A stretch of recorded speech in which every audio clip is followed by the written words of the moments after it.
Hoje, mais uma vez, aqui nos encontramos para fazer a reunião de orações pelos que estão sofrendo, pelos doentes e pelos desencarnados, por aqueles que já partiram.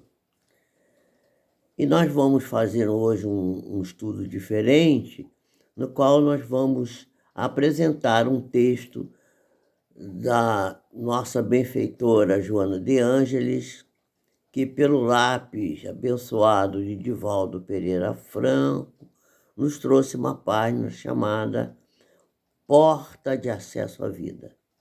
Né? Então, é como se fosse uma porta que se abrisse para a vida. E ela vai dizer assim: em se considerando os atavismos ancestrais, os tabus e as crendices, os mistérios, as superstições que a envolvem, é natural que a morte se apresentasse como uma indesejável manifestação do fim da vida. Mas será que existe realmente o fim da vida? Será que a vida se acaba? E isso geraria, então, temor e produziria, como produz frequentemente, desequilíbrios. Inclusive, diz Joana de Ângeles, o equivocado conceito religioso a respeito da morte, após a qual a inexorável adaga da justiça tombaria impiedosa, separando as criaturas e arrojando-as a lugares definitivos sem a menor possibilidade de recuperação, quando condenadas, ou de amparo aos afetos da retaguarda, quando premiadas. Igualmente, isso contribuiu e tem contribuído para criar um mito, né? E a afirmação de uma questão de sobrenatural, né? de fenômenos, mitos da afirmação do sobrenatural a respeito desse fenômeno, que é um fenômeno biológico inevitável, e quem seja, de fato, o acesso à verdadeira vida. Os avanços da ciência têm demonstrado que nada se acaba. Tudo se transforma. Um fenômeno que está presente em todas as formas da natureza. Porque o homem deveria distinguir-se quando em todo lugar morre uma expressão orgânica para ressurgir outra. Todos os lugares da natureza, esse fenômeno ocorre dessa forma. A mediunidade, em todas as épocas da humanidade, documentou o prosseguimento da vida quando ocorre a transformação do corpo na consumpção tumular, no fenômeno equivocadamente chamado de morte. Há uma documentação vastíssima e continuada em todos os tempos, desde as épocas mais recuadas da historicidade do homem. Com o advento do Espiritismo, porém, e a explicação das leis que regem a vida, a imortalidade se torna a mais alta conquista, o mais alto galardão, não é? O mais alto galardão do ser humano, porque demonstra que o corpo preexiste preexiste no mundo causal, que é o gerador do espírito, de onde o mesmo provém e para onde um dia haverá de retornar. Tirado o mito da morte, a paisagem mortalista altera-se profundamente. O homem colhe conforme semeia, sendo feliz ou desventurado de acordo com os atos que pratica. A conduta humana é que vai dar ao homem a conotação da felicidade ou da infelicidade futura.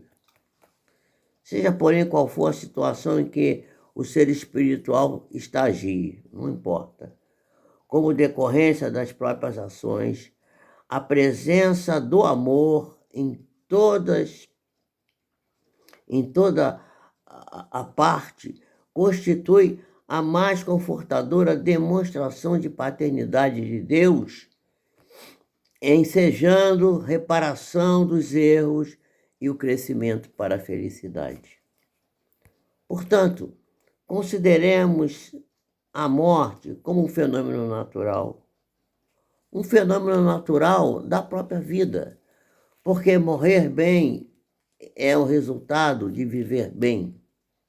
Procura viver bem e você será evidentemente premiado durante o momento da sua partida deste mundo. Pensa na morte como você planeja o comportamento seu na vida. E estabelece o teu programa humano, tendo em vista a interrupção que a morte pode causar a qualquer momento. Morrer, portanto, não é findar-se. Morrer é trasladar-se de uma situação vibratória sem transferir-se da realidade emocional.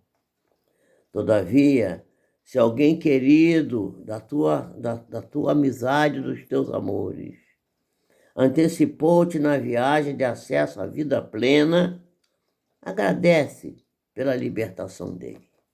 A morte, antes de ser um fim, é uma libertação. A morte é, portanto, a liberdade, porque o corpo é um cárcere e não raro abençoada escola. Escola de evolução, naturalmente.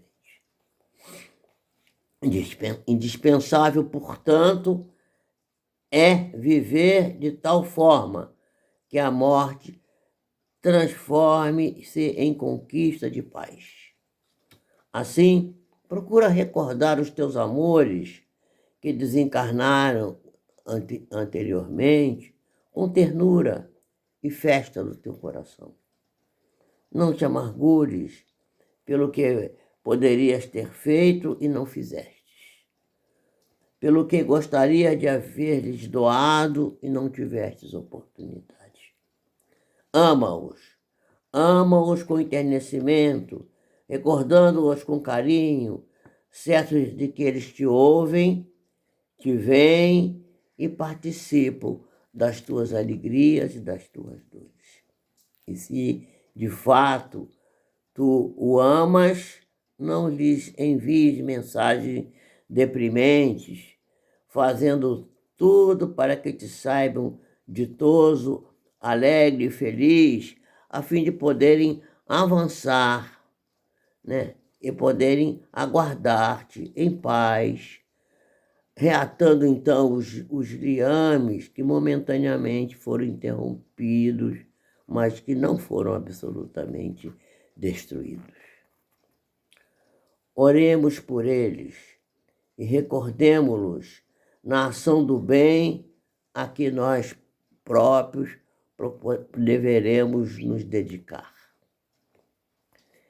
Quem visse Jesus na cruz humilhante e ofitasse na agonia da morte, não imaginaria que logo depois, nimbado de mirífica luz, ele voltaria ressurreto e vivo, confirmando assim a imortalidade em triunfo confortador. Portanto, Jesus matou a morte, provou claramente que a morte não existe. Mas foi necessária, no entanto, a tarde do Calvário, a fim de que ocorresse a madrugada da ressurreição. A morte, portanto, meus amigos, é porta de acesso à vida que todos nós teremos que um dia atravessar no rumo da perene alegria e na busca da evolução. Que Deus nos abençoe, nos ampare, que possamos refletir sobre essas palavras consoladoras da nossa benfeitora Joana de Ângeles, que possamos agradecer a ela a oportunidade que ela teve de nos animar e nos mostrar. Estamos exatamente hoje, um dia depois do chamado Dia de Finados. Há pessoas que recentemente tiveram seus amores que desencarnaram e estão desesperadas, estão desarvoradas, estão desorganizadas na sua intimidade emocional. Portanto, são palavras de ânimo, de incentivo e de realidade, porque não há comprovação prática de tudo aquilo que foi afirmado no texto de Joana de Ângeles. Então vamos agora fazer a nossa oração, dizendo assim: Senhor, nós te rogamos pelos que estão padecendo, pelos que estão doentes, com dores excruciantes, dores da alma, dores do corpo físico. Pedimos por eles, Senhor. Eles são nossos irmãos e, como nós próprios, são frágeis e ainda desconhecendo as tuas soberanas leis, que não foram criadas para nos fazer sofrer, mas para fazer-nos avançar e crescer. Eles, desconhecendo estas leis, muitas vezes se desesperam. Mas aprendemos que tudo que pedimos na prece nos será concedido. E que, Senhor, tu não dás uma pedra ao filho que pede um pão, nem uma serpente ao filho que pede um peixe. Ao reconhecermos que as doenças e que a própria morte são fenômenos naturais de necessidade para o nosso progresso como seres que vão continuar vivos. Nós não somos eternos, mas somos imortais.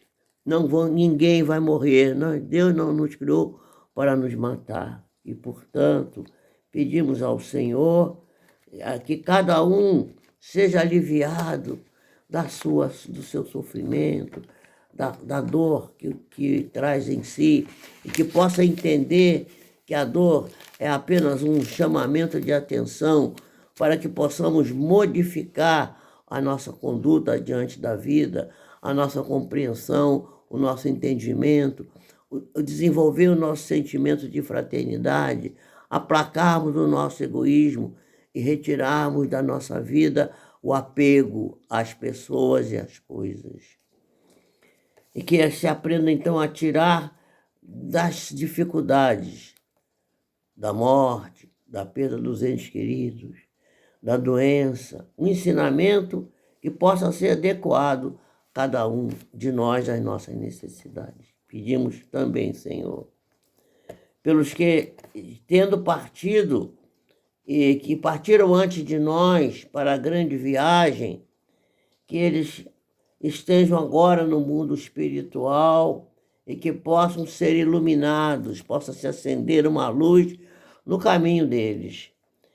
E que a prece que fora encaminhamos a essas criaturas possa ser ouvida por Ti, Senhor, e possa servir de bálsamo e de iluminação para os corações daqueles que estão conosco nessa oração.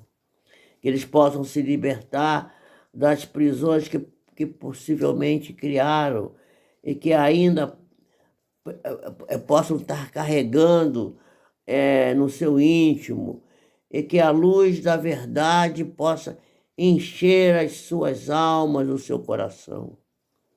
Que os anjos tutelares, os espíritos protetores, os anjos da guarda, aqueles são espíritos amigos que estão todos dedicados ao bem, que estão sempre cercando a cada um de nós, principalmente num momento tão difícil quanto este. Que eles possam ser ouvidos, que possa guiá-los pelas novas estradas do progresso e da felicidade. Que a tua bênção, Senhor, se faça sobre todos aqueles que ouvirem esta mensagem e que o coração do homem se ilumine, sempre pensando que a vontade do Senhor é sempre a melhor e boa vontade, aquela que há de nos encaminhar a um bom resultado. E que nós, ainda pela nossa ignorância, pela nossa pequenez no processo evolutivo, porque somos criaturas incompletas, que ainda não atingiram os graus necessários de compreensão das coisas, que nós possamos ser, Senhor, pelo menos nesse momento, ter a aceitação da situação pela qual passamos. Que a tua misericórdia, que a tua bênção se faça sobre todos os seres que criastes. E que Jesus de Nazaré, nosso mestre, nosso guia e nosso modelo, abençoe a cada um de todos aqueles que aqui se encontram. Que a paz seja com todos e eu me despeço dizendo para todos: tenham confiança, tenham fé, tenham esperança, porque os dias se sucedem e a gente vai chegar ao momento em que havemos de entender, compreender e que se abrirá diante de nós uma estrada colorida e cheia de luz. Muita paz para todos. Um beijo no coração de vocês.